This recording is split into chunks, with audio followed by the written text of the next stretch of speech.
Hari ini saya akan menyampaikan firman dengan judul Ucapan Syukur Mengubahkan Nasib. Ucapan syukur mengubahkan nasib. Saya percaya setiap orang Kristen mengetahui ayat firman Tuhan dalam 1 Tesalonika 5 ayat 18 yang berkata, mengucap syukurlah dalam segala hal, sebab itulah yang dikehendaki Allah di dalam Kristus Yesus bagi kamu. In everything give thanks. Tetapi terus terang lebih mudah bagi kita untuk mengucap syukur pada waktu kita mengalami berkat Tuhan. Pada waktu kita mengalami kesenangan. Tapi tahukah saudara bahwa kata mengucap syukur atau bersyukur, give thanks, itu pertama kali muncul dalam Alkitab, tercatat dalam Kejadian 29 ayat 32, dari seorang wanita yang bernama Lea, seorang wanita yang tidak dicintai oleh suaminya, yaitu Yakub. Tapi justru dari wanita ini muncul kata syukur pertama kali yang dicatat dalam Alkitab. Bahkan ada seorang rabi Yahudi bernama Zokanan pernah berkata, sejak Tuhan menciptakan dunia, tidak ada yang berterima kasih, tidak ada yang bersyukur kepadanya, sampai Lea adalah orang pertama yang mengungkapkan rasa syukur itu. Dan saya percaya ucapan syukur akan mengubah nasib kehidupan seseorang.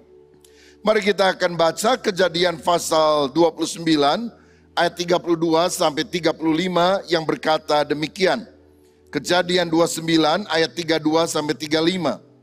Lea mengandung lalu melahirkan seorang anak laki-laki dan menamainya Ruben, sebab katanya, sesungguhnya Tuhan telah memperhatikan kesengsaraanku, sekarang tentulah aku akan dicintai oleh suamiku. Mengandung pula lah ia lalu melahirkan seorang anak laki-laki, maka ia berkata, sesungguhnya Tuhan telah mendengar bahwa aku tidak dicintai, lalu diberikannya pula anak ini kepadaku. Maka ia menamai anak itu Simeon. 34. Mengandung pula lah ia lalu melahirkan seorang anak laki-laki, maka ia berkata, sekali ini suamiku akan lebih erat kepadaku, karena aku telah melahirkan 3 anak laki-laki baginya. Itulah sebabnya ia menamai anak itu Lewi. Ayat 35. Mengandung pula lah ia lalu melahirkan seorang anak laki-laki, maka ia berkata, sekali ini aku akan bersyukur kepada Tuhan. Sekali lagi, sekali ini aku akan bersyukur kepada Tuhan. Nah, inilah kata syukur pertama yang muncul dalam Alkitab. Itulah sebabnya ia menamainya anak itu Yehuda, sebab sesudah itu ia tidak melahirkan lagi. Nah, saudara-saudara, kita tahu kisahnya bahwa Yakub pergi ke Padan Aram, berjumpa dengan keluarganya. Ada pamannya bernama Laban, karena ayahnya menyuruh dia untuk mendapatkan pasangan hidup yang berasal bukan dari orang Kanaan, tetapi dari orang-orang yang percaya kepada Allah Abraham, kemudian Allah Ishak dan Allah Yakub. Maka kemudian Yakub pergi untuk menjumpai rumah kerabatnya, dan dia bekerja 7 tahun demi mendapatkan Rahel, anak kedua dari Laban. Tetapi kemudian pada hari pernikahan yang diberikan adalah Lea, kakak daripada Rahel ini. Sebab Laban berkilah. Biasanya anak pertama mesti kawin dulu, baru kemudian anak kedua. Dan akhirnya mereka membuat kesepakatan baru, oke, kamu nikahi setelah 7 hari, maka kemudian kamu juga akan bisa menikahi adiknya, yaitu Rahel. Tapi ditambah kerja 7 tahun lagi. Saudara-saudara, dan mengapa Yakub lebih cinta kepada Rahel? Karena Rahel itu lebih cantik. Kalau saya baca dalam Kejadian 29 ayat 16 dan 17, Laban mempunyai 2 anak perempuan, yang lebih tua namanya Lea dan yang lebih muda matanya Rahel. Lea tidak berseri matanya, tetapi Rahel itu elok sikapnya dan cantik parasnya. Mata Lea tidak berseri. Mungkin seperti orang ngantuk, seperti orang sedih. Ada yang menafsirkan mata Lea itu juling, sedangkan Rahel lebih cantik. Sehingga wajarlah Yakub lebih senang kepada Rahel daripada Lea. Saudara bisa bayangkan, Lea adalah orang yang menderita karena dia jauh lebih tidak cantik dibandingkan dengan adiknya. Dan saya percaya ayahnya, lingkungannya lebih suka kepada Rahel yang lebih cantik daripada dia. Dan setelah Lea menikah 7 hari, maka langsung dia dimadu. Dan siapa madunya? Adiknya sendiri. Ini adalah pukulan yang sangat berat dalam hidupnya. Bahkan Alkitab berkata, Yakub lebih mencintai Rahel daripada Lea. Lea adalah orang yang bisa hidup di dalam kepahitan. Tapi saya melihat di sini saudara, kepahitan yang biasanya melahirkan hal-hal yang buruk, itu bisa diubah ketika kita punya sikap hati yang benar. Saya teringat Adolf Hitler ketika masih kecil, dia menyimpan banyak kepahitan karena dia melihat ayahnya begitu keras, memukuli ibunya, berlaku kasar kepada dia. Lalu kemudian mereka punya tetangga yang jualan bahan makanan, ada warung begitu. Dan pernah Hitler kecil membeli satu barang, rupanya uangnya kurang. Kemudian pemilik daripada tempat ini kebetulan orang Yahudi, dia bilang, kalau kamu nggak punya duit, kalau kamu miskin, jangan belanja di tempat saya. Itu menimbulkan kepahitan di dalam hatinya. Di kemudian hari katanya Hitler ketika pemuda, dia pergi ke seorang pelacur dan kemudian melakukan hubungan seksual. Ternyata pelacur itu menurarkan kepada dia penyakit kelamin. Dan itu yang makin menyebabkan Hitler menjadi makin marah kepada orang Yahudi. Dan ketika dia punya kekuasaan, dia bantai 6 juta orang Yahudi. Kepahitan akan melahirkan hal yang buruk. Tetapi saya belajar satu hal dari Lea yang seharusnya mengalami kepahitan.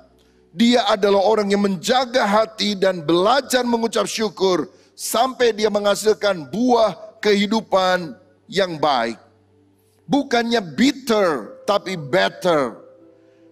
Jadi saya melihat di sini ucapan syukur bisa mengubah nasib, bisa mengubah kehidupan. Bukannya karena keluarga kita sudah harmonis maka kita mengucap syukur. Tapi kalau kita banyak mengucap syukur, percayalah keluarga kita akan lebih harmonis. Bukan karena kita nggak punya masalah maka kita mengucap syukur. Tapi percayalah kalau kita banyak mengucap syukur, masalah kita akan diselesaikan oleh Tuhan sendiri. Ucapan syukur bisa melahirkan hal-hal yang baik dalam kehidupan. Mengapa saya katakan demikian? Paling tidak ada 4 alasan mengapa saya bilang bahwa Lea ini ternyata kehidupannya lebih baik daripada Rahel. Pertama, ternyata dari garis keturunan Lea ditambah dengan budaknya Zilpa, muncul 8 suku Israel. Sedangkan dari Rahel ditambah budaknya Bilha, hanya muncul 4 suku Israel. Karena Israel itu totalnya 12 suku disebut sebagai bangsa pilihan. Saudara-saudara, jadi Lea yang tidak dicintai itu berkatnya double porsi. Karena Lea itu melahirkan 6 orang anak laki-laki, ada 1 perempuan namanya Dina, tapi untuk hak waris pada zaman itu, maka tentu anak laki yang diutamakan. Anak Lea pertama namanya Ruben, lalu Simeon, Lewi, Yehuda, Isakar, Zebulon. Dan dari budaknya Zilpa ada 2 anak lagi yang dilahirkan, yaitu Gad dan Asher.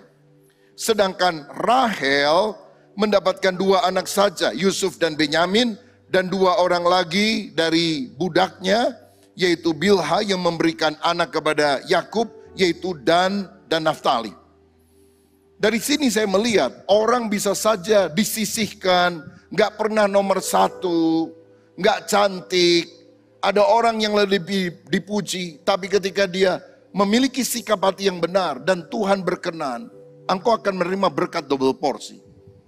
Seringkali kita selalu berpikir menjadi orang yang nomor satu, orang yang paling hebat, orang yang paling dicintai, orang yang paling dekat sama Tuhan.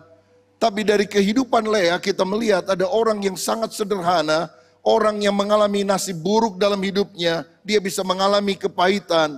Dia orang yang tersisih, gagal, tidak dicintai. Tapi kalau kita mengandalkan Tuhan, justru Tuhan akan memberikan kepada saudara berkat double porsi dibandingkan dengan anggota keluargamu yang lain. Karena kita punya Tuhan yang sanggup mengubahkan nasib yang buruk menjadi baik. Siapa yang percaya berikan kemuliaan untuk Tuhan kita. Nggak masalah saudaramu lebih cantik. Nggak masalah keluarga yang lain lebih kaya. Nggak masalah yang lain lebih terkenal. Mungkin saudara merasa aku ini selalu nomor 2, nomor 3. Tidak pernah dianggap yang paling hebat. Nggak masalah. Kalau saudara punya Tuhan, engkau bisa dapat berkat double porsi. Berkat ganda. Tuhan libatkan dalam hidup saudara. Karena pengucapan syukur bisa mengubah nasib. Yang kedua, saya melihat mengapa Lea yang tidak dikasih justru lebih diberkati. Karena dari garis keturunan Lea lahirlah generasi imam, yaitu Harun dan anak-anaknya. Karena mereka adalah orang Lewi. Bahkan Musa juga adalah orang Lewi. Kenapa Musa orang Lewi? Karena Musa adalah adiknya Harun. Jadi pasti dia Lewi, saudara sekalian. Dan itu berasal dari garis keturunan Lea, bukan Rahel. Lagi pula dari garis keturunan Lea, bukan hanya generasi imam yang dilahirkan, tapi generasi raja. Daud itu dari suku Yehuda. Dan Yehuda adalah anak Lea dan bukan anak Rahel. Dari Daud muncul Salomo, Rehabeam, dan seterusnya. Saudara-saudara, saya melihat di sini, bahkan orang yang dianggap tidak penting, tidak hebat, disisihkan, bisa muncul generasi orang-orang hebat. Yang dipakai sebagai, kalau sekarang imam, pendeta, jadi hamba-hamba Tuhan besar keturunannya. Jadi raja, orang-orang yang hebat dalam politik, dalam pemerintahan. Mungkin juga di dalam usaha dan pekerjaan. Bisa. Karena sikap hati yang benar itu akan mengubahkan nasib ketika kita sungguh berpaut kepada Tuhan. Daud menjadi raja. Walaupun Daud sebetulnya memiliki kondisi tersisih. Sama seperti nenek moyangnya Lea. Buktinya apa? Ketika Samuel datang ingin mengurapi salah satu anak Isai menjadi raja, semua diundang kecuali Daud. Karena mungkin Isai dan istrinya berkata, nggak mungkinlah Daud yang paling diberkati. Dia bukan anak yang menjadi kebanggaan bagi kami. Udah dia di ladang aja, jaga kambing yang cuma 2-3 ekor. Sampai akhirnya Samuel bilang, aku nggak akan makan sama kamu sebelum anakmu yang satu yang kau sisihkan itu ada di sini. Dan ketika Samuel melihat Daud, maka dia mencurahkan minyak dan melantik Daud menjadi raja. Saudara-saudara, bahkan dalam Mazmur 27 ayat 10, Daud pernah bilang gini, sekalipun ayahku dan ibuku meninggalkan aku, namun Tuhan menyambut aku. Itu kalimat apa? Kalimat dari orang yang tidak dikasih oleh orang tuanya. Mungkin ayahmu galak, membentur-benturkan kepala saudara ketika kecil, memaki-maki saudara. Kalimatnya menyakitkan, ibumu membandingkan engkau dengan adikmu atau kakakmu yang selalu dianggap lebih cantik, lebih hebat, lebih luar biasa. Saya mau katakan kalau engkau punya Tuhan, kalau engkau punya sikap hati yang benar, berkatmu double porsi dan engkau akan melahirkan generasi orang-orang hebat yang akan jadi hamba-hamba Tuhan, pemberita-pemberita Injil, para pengusaha, para politician yang dipakai Tuhan seperti Harun, seperti Daud, karena Allah sanggup mengubah nasib buruk menjadi nasib baik. Bitter become better karena Tuhan hadir dalam kehidupan kita. Siapa yang percaya berikan kemuliaan untuk Tuhan kita. Dan yang ketiga, mengapa orang yang tersingkir, disisihkan, tidak dianggap, saya katakan nasibnya bisa lebih baik. Karena ternyata dari garis keturunan Lea, bukan dari keturunan Rahel, muncul Mesias, yaitu Yesus Kristus, lahir di kandang yang hina. Dan saudara tahu Yesus dari suku apa? Yehuda. Yehuda bukan anak Rahel, Yehuda anak Lea. Wah, ini dahsyat.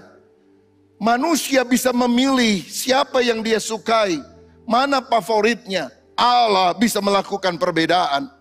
Allah tidak memilih Lea untuk menjadi nenek ayah. Allah tidak memilih Rahel untuk menjadikan dia sebagai nenek moyang dari Yesus. Allah memilih Lea, orang yang tersingkir, untuk menjadi nenek moyang dari juru selamat kita. Bukankah ini sesuatu yang luar biasa? Lea tidak tahu, Lea tidak mengerti pada masa hidupnya. Dan Yesus pernah berkata begini, apa yang kulakukan kepadamu sekarang kamu tidak mengerti, tapi kelak engkau akan mengerti. Dan yang keempat, saya lihat saudara, pada waktu mati Lea dikubur di samping Yakub bersama dengan Abraham dan Sarah, bersama dengan Ishak dan Ribka.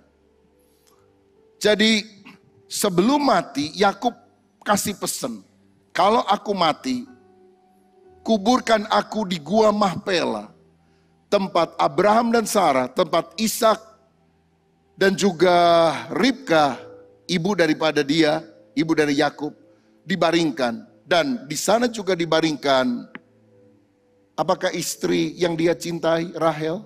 Bukan. Yang dibaringkan di sana adalah Lea. Saudara-saudara, kalau saya baca dalam Kejadian 49 ayat 32, dikatakan demikian. Dan disitulah juga kukuburkan Lea, ladang dengan gua yang ada di sana telah dibeli dari orang Het. Ini sesuatu yang menyentuh saudara. Lea tidak dicintai oleh suaminya sepanjang hidupnya. Tapi waktu mati, Yakub dikuburkan di samping Lea dan bukan di samping Rahel. Sedangkan Rahel dikubur di pinggir jalan di kota Bethlehem, di Efrata.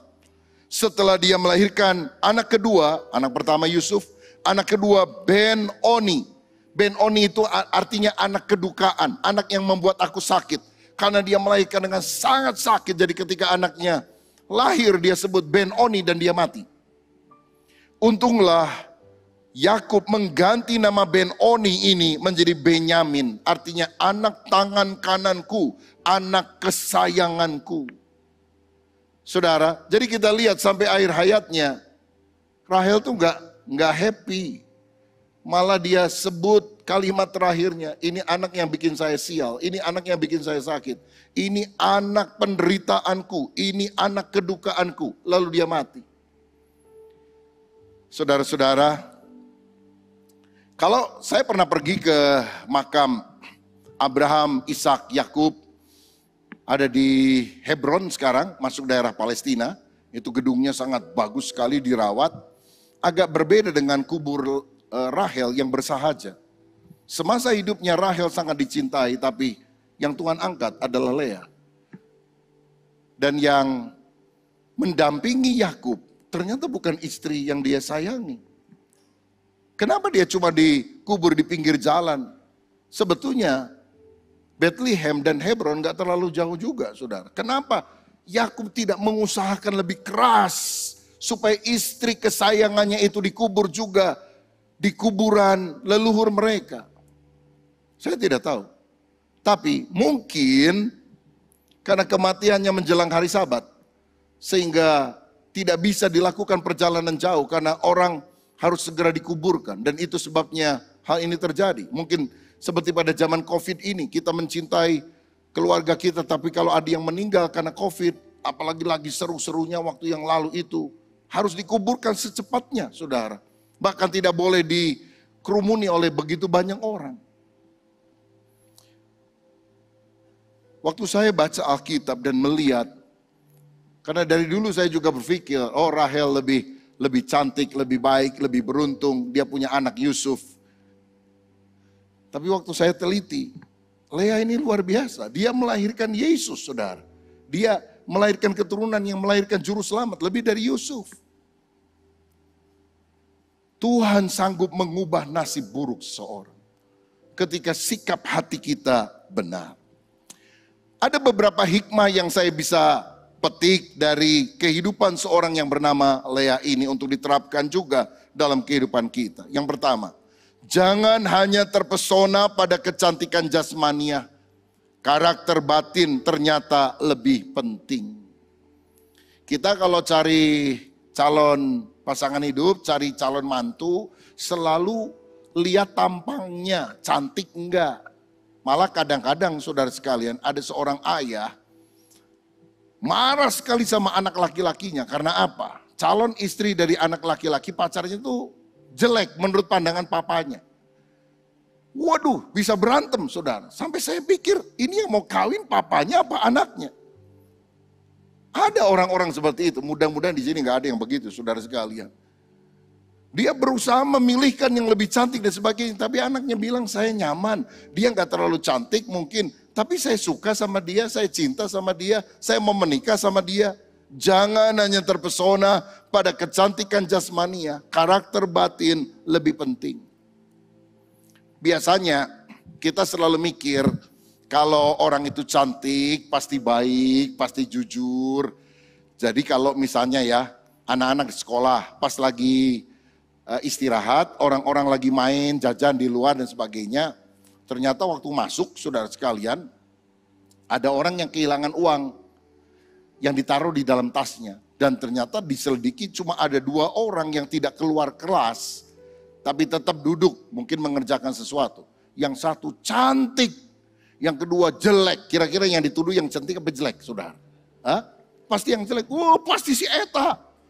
Udah jelek, hitam, hidup lagi. Sedangkan yang cantik kita pikir nggak mungkin dia melakukan hal itu. Padahal belum tentu loh saudara sekalian. Banyak orang mungkin buruk parasnya, tapi cantik hatinya. Inner beauty itu harus kita miliki, bersyukur untuk wajah. Tapi saya mau bilang, wajah ini, muka ini adalah pemberian Tuhan. Kita nggak bisa tukar-tukar maunya kita, saudara. Itu sebabnya mengapa orang tidak boleh membuli hanya karena penampilan fisik, karena wajah. Karena dia tidak pilih wajahnya. Ada yang mau pilih-pilih wajahnya?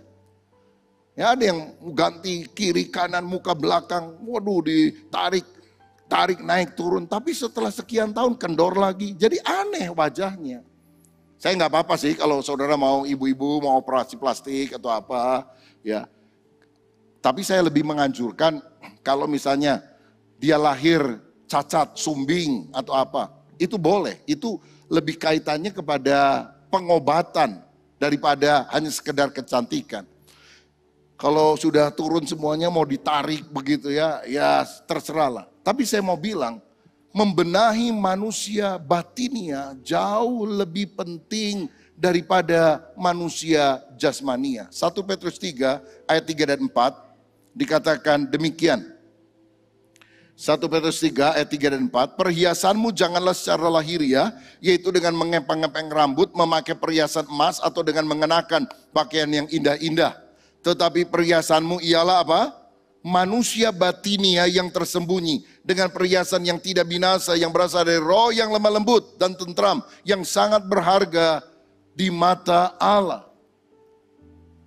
Mark Zuckerberg pernah dikomentari banyak orang karena dia memilih istri orang dari China yang wajahnya biasa sekali, saudara sekalian, nggak cantik. Dan dia bilang, mengapa saya pilih dia walaupun tidak cantik? Karena dia punya karakter yang baik.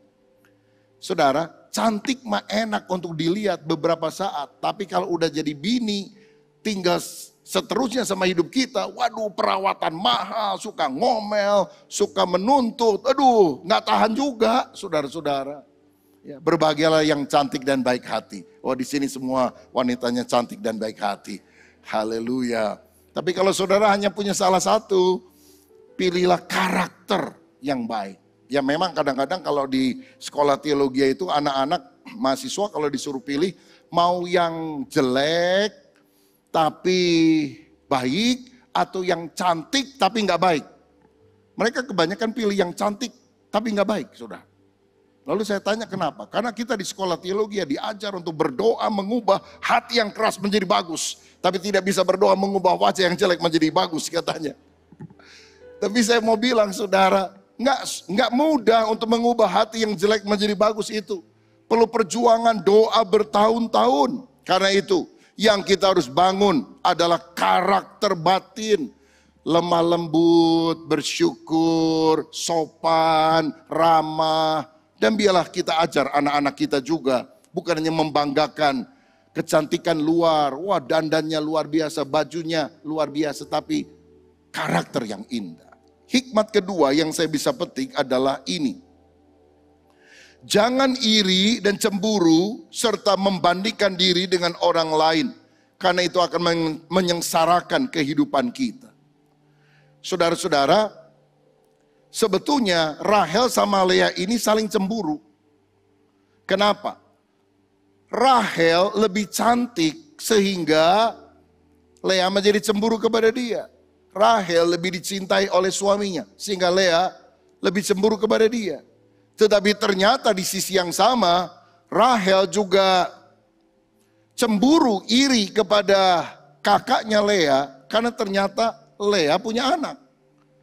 Dia awalnya tidak punya anak, saudara. Jadi kadang-kadang kalau kita membandingkan diri dengan orang lain, hidup kita nggak bahagia.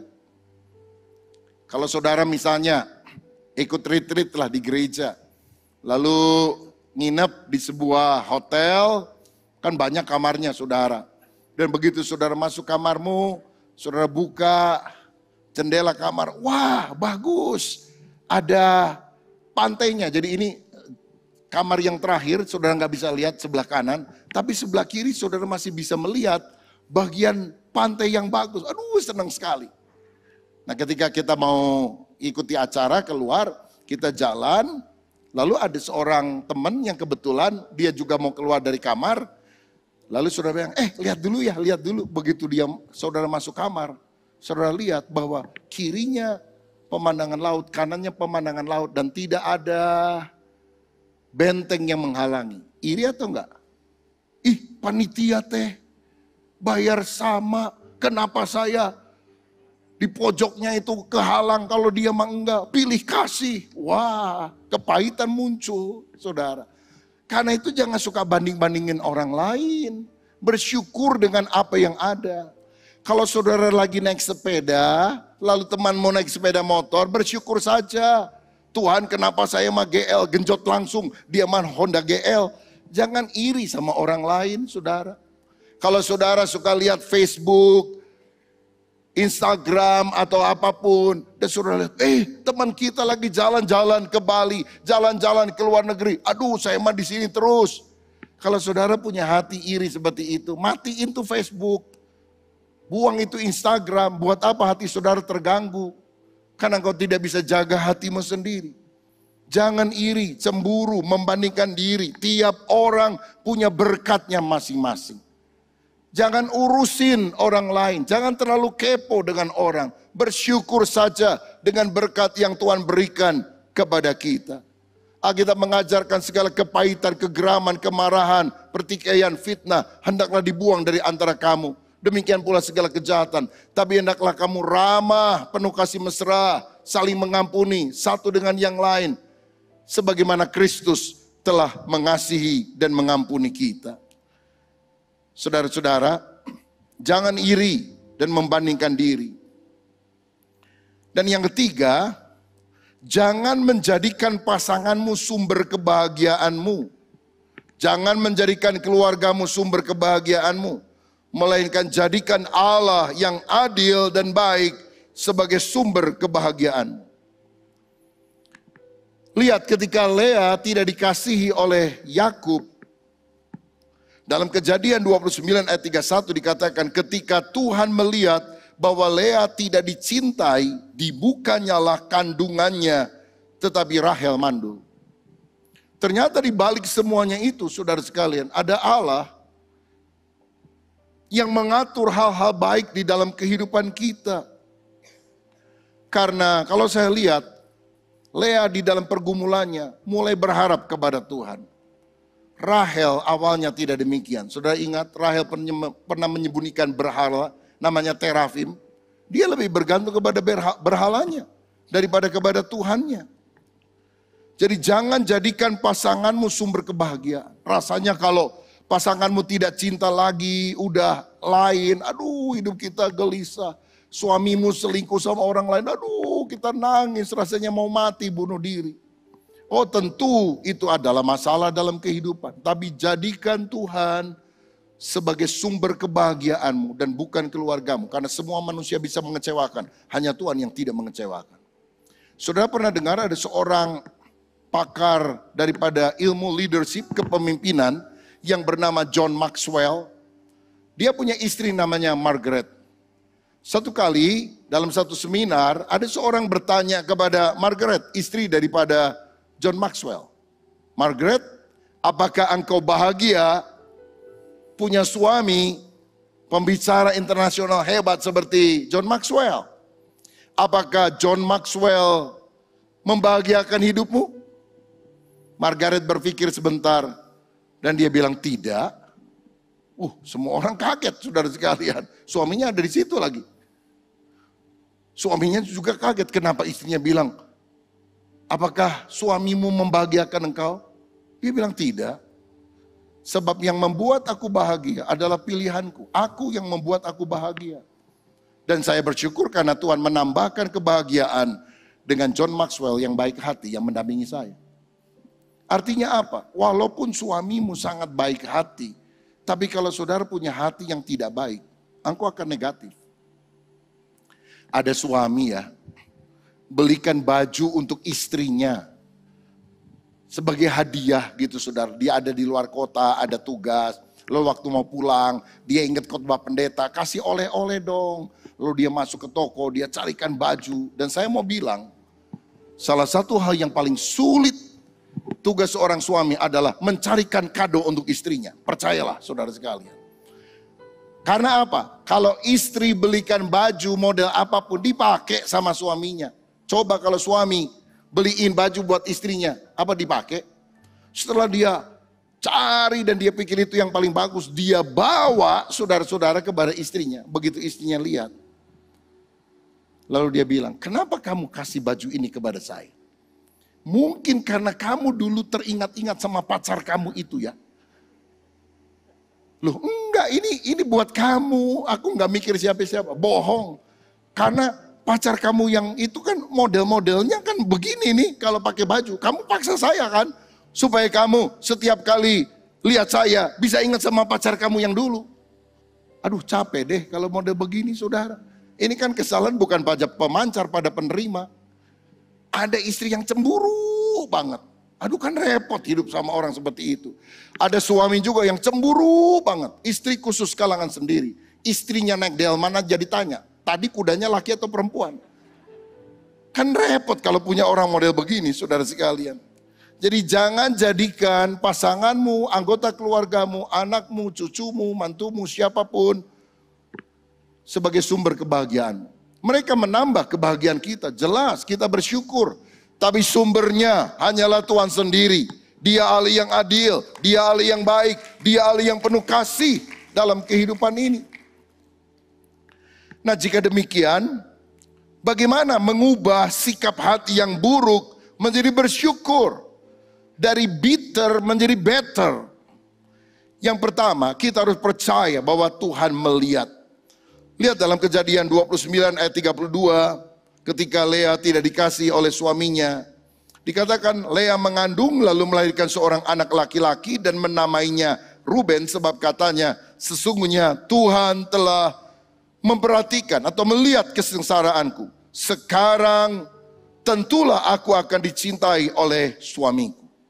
Nama-nama anak daripada Lea menunjukkan pergumulan batin dan proses dari bitter menjadi better. Yang pertama, dia percaya bahwa Tuhan melihat. Dia percaya bahwa rancangan Tuhan lebih sempurna dari rancangan dia. Karena Allah itu Maha tahu. Dia bisa melihat sampai jauh ke depan. Bahkan yang tidak dilihat oleh diri kita. Roma 8 ayat 28 berkata, kita tahu sekarang bahwa Allah turut bekerja di dalam segala sesuatu untuk mendatangkan kebaikan bagi mereka yang mengasihi Dia. Yaitu bagi mereka yang terpanggil sesuai dengan rencana Allah. Mungkin apa yang kita alami kita tidak mengerti sekarang. Tetapi kita tahu bahwa Tuhan melihat sampai ujungnya.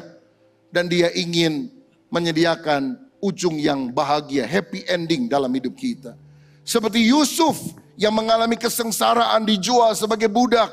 Tapi pada akhirnya dia bilang kepada saudaranya, memang kamu telah merencanakan yang buruk, tapi Allah telah merubahnya menjadi kebaikan. Kalau aku tidak dijual sebagai budak, aku tidak ada di Mesir, aku tidak bisa diangkat oleh Tuhan menjadi raja muda di Mesir. Aku tidak bisa menyelamatkan bangsa Mesir, aku tidak bisa menyelamatkan keluargaku orang Israel. Syukur melalui hal-hal yang buruk, Allah ternyata melihat dalam satu rancangan yang besar tentang perkara yang ajaib. Karena itu, saudara, ketika engkau berada pada satu titik posisi sulit, jangan menggerutu kepada Tuhan. Percayalah, Tuhan masih sedang mengerjakan hidup kita.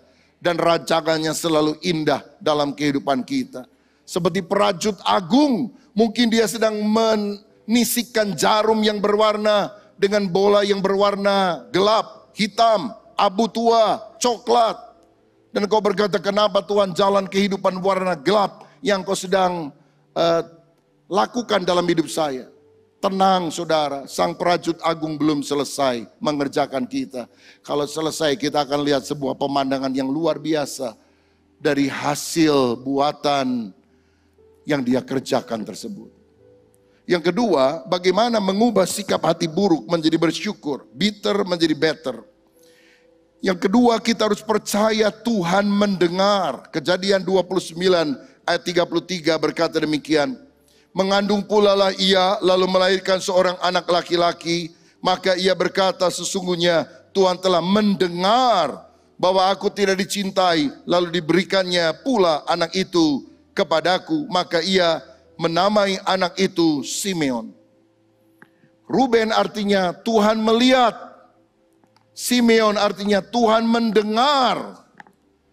Kenapa Tuhan mendengar? Karena kita memperdengarkan doa kita kepada Dia.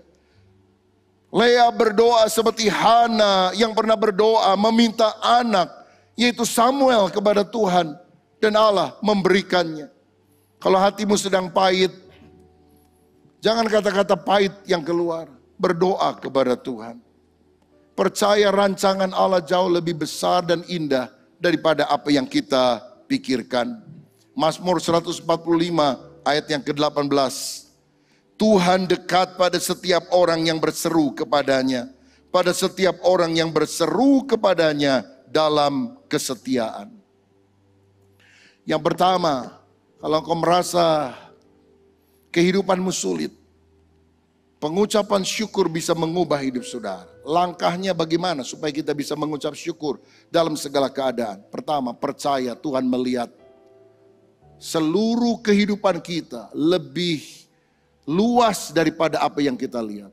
Rancangan Tuhan yang sempurna belum kita pahami sekarang, tapi kelak kita akan mengerti. Percayalah, God is love. Allah itu penuh kasih. Apapun yang Dia lakukan, Dia tidak bisa lepas dari hakikatnya sebagai kasih. Yang kedua, percaya bahwa Tuhan mendengar. Karena itu berdoa kepada Tuhan. Curahkan isi hatimu kepada Tuhan. Karena Tuhan akan mengabulkan doa kita. Yang ketiga, bagaimana mengubah bitter menjadi better. Pererat kesatuan dengan Tuhan dan juga dengan keluarga. Kejadian 29 ayat 34 dikatakan demikian.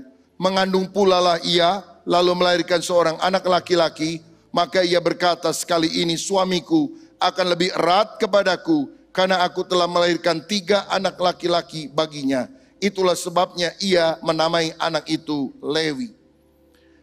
Lewi artinya erat, bersekutu, bersatu satu dengan yang lain. Kalau saudara mengalami kesulitan dalam kehidupanmu, percaya rencana Tuhan sangat luas. Kedua, berdoa. Minta damai sejahtera, ketenangan, berkat daripada Dia. Yang ketiga, jangan menyendiri. Kita harus pererat hubungan kita dengan Tuhan, tapi juga dengan keluarga. Berusaha untuk hidup lebih dekat dengan keluarga kita. Sampai akhirnya Tuhan akan mengubah pola pikir kita yang buruk menjadi baik. Saya teringat ada 2 orang kakak beradik. Saudara, kakaknya itu kurang dicintai oleh orang tuanya tapi adiknya dicintai dari sejak kecil. Kalau dibelikan mainan yang bagus pasti buat adiknya. Kakaknya dapat yang kurang baik. Kalau dibelikan baju yang baru selalu adiknya. Kakaknya bajunya lama-lama. Dan ketika mereka sudah menikah kedua-duanya, pindah ke rumah yang berbeda, orang tuanya tinggal di rumah sendiri. Demi mendapatkan cinta kasih dari orang tuanya, si kakak ini suka datang beberapa hari sekali untuk masak buat papa mamanya, untuk bersihkan rumah, untuk mencuci baju, menyetrika karena mereka tidak punya pembantu, saudara. Tapi papa mamanya nggak terlalu menyambut. Mereka ada di kamar, jarang ngobrol sama anaknya ini. Ya dipikirnya bantuan yang sudah sewajarnya lah. Tapi ketika adik yang kecil ini datang, saudara, walaupun dia udah nikah, wah keduanya keluar dari kamar, ngobrol di ruangan tamu. Lalu ayo makan makanan yang dimasakkan oleh kakaknya, sedangkan kakaknya yang lagi nyetrika tidak diajak makan, saudara. Bayangkan betapa sakit hatinya. Sampai satu kali kakaknya udah gak tahan, dia cerita sama pendetanya. Pak, kenapa ya nasib saya begini? Pendetanya juga bingung. Lalu dia tanya, kamu anak pungut atau anak beneran? Kandung, Pak. Kok aneh ya? Tiba-tiba Tuhan kasih hikmat sama hamba Tuhan itu. Ngomong-ngomong, kamu punya suami kan? Dan ada anak-anak saya lihat kadang-kadang ke gereja juga. Iya Pak, kamu bahagia dalam keluargamu? Ya oke lah, kadang-kadang ada pertengkaran kecil tapi so far so good. Kami juga saling mengasihi satu dengan yang lain. Oke, kalau adik kamu yang dicintai oleh papa mamamu gimana?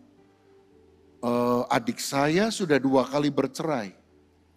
Dan sekarang dia dalam pernikahan ketiga sedang ribut besar dan saya gak khawatir adik saya akan cerai lagi untuk kali ketiga. Pendeta tanya, menurut kamu kenapa? Mungkin karena adik saya terlalu dimanja, dituruti dari sejak kecil. Sampai akhirnya dia mencari suami yang bisa mengikuti semua kemauannya. Dan mana ada pria yang seperti itu. Dia mengalami kegagalan. Dan pendeta tanya, kalau misalnya pada waktu kecil, engkau yang diperlakukan seperti adik kamu dimanjakan, disayangi, luar biasa. Atau kedua-duanya seperti itu. Kira-kira sekarang hidup kamu akan lebih bahagia atau tidak? Si kakak tiba-tiba bilang, oh terima kasih Pak Pendeta, saya sudah ngerti jawabannya. Tidak perlu dijelaskan, saya paham. Dia minta didoakan, dia pulang, sejak itu pikirannya berubah. Dia nggak lagi benci dan iri kepada adiknya. Dia kasihan, saudara. Rupanya dia demikian itu karena korban. Korban terlalu dimanjakan. Kalau aku yang dimanjakan, dituruti semua keinginannya. Mungkin aku jadi besar kepala. Aku jadi pribadi yang tidak baik.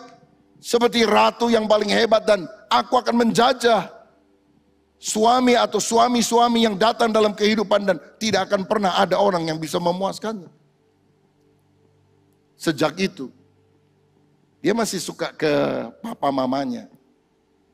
Tapi bukan lagi untuk merebut simpati daripada orang tuanya. Dia mengasihi dengan tulus. Dan itu yang membuat hubungan dia dengan papa mamanya menjadi cair. Papa mamanya sadar bahwa anak yang besar ini memang mengasihi mereka dengan tulus. Dan dia kemudian datang ke rumah adiknya. Memberikan pendapat, masukan, nasihat. Supaya tidak cerai lagi. Wah, adiknya maki-maki ini kakaknya. Ngapain kamu kesini? Kamu kan senang lihat aku begini. Enggak dek, aku itu enggak suka lihat kamu demikian. Kamu kan selalu iri karena saya lebih disayang oleh orang tua. Memang dulu begitu. Tapi Tuhan mengubah hidup saya. Saya melihat dari sudut pandangnya Tuhan. Saya bisa melihat sesuatu yang berbeda. Saudara, sejak itu hubungan mereka menjadi lebih pulih. Pererat kesatuan, keintiman dengan Tuhan dan dengan sesama. Supaya luka-luka itu tidak terus menganga, tapi bisa dipulihkan oleh Tuhan. Dan yang keempat, yang terakhir, pujilah Tuhan dalam segala keadaan. Kejadian 29 ayat 35 berkata, mengandung pula lah ia lalu melahirkan seorang anak laki-laki, maka ia berkata, sekali ini aku akan bersyukur kepada Tuhan. Itulah sebabnya ia menamai anak itu Yehuda. Sesudah itu ia tidak melahirkan lagi. Yehuda artinya pujian kepada Tuhan. Saudara-saudara, apa yang dilakukan oleh Lea ketika dia mengalami kesulitan?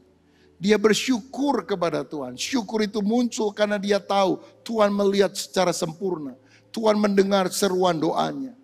Tuhan ingin agar dia mempererat kesatuan dengan Tuhan dan juga dengan keluarganya. Dan yang keempat, dia belajar memuji Tuhan dalam segala keadaan. Orang yang bersyukur, ucapan syukur dan pujian itu selalu gandengan, saudara. Kalau kita banyak mengucap syukur, hati kita akan dilembutkan oleh Tuhan. Kasih Tuhan mengalir dalam kehidupan kita. Memuji Tuhan, yadah, mengangkat hati kepada Dia yang adalah segala-galanya. Karenanya firman Tuhan tadi dari 1 Tesalonika 5:18 berkata, mengucap syukurlah dalam segala hal, karena itulah yang dikehendaki Allah. Jangan mengucap syukur untuk segala hal. Tuhan, saya bersyukur karena saya dipecat. Tuhan, saya bersyukur karena saya bangkrut. Tuhan, saya bersyukur anak saya bodoh semua. Bukan bersyukur untuk hal-hal jelek, tapi bersyukur dalam segala keadaan. Walaupun aku bangkrut, walaupun aku di PHK, walaupun anakku tidak naik kelas, aku tetap menjadikan Engkau sumber sukacitaku. Dan aku akan selalu bersyukur. Karena kalau aku marah, aku ngomel, aku ngambek, aku melakukan hal yang buruk, belum tentu keadaan lebih baik.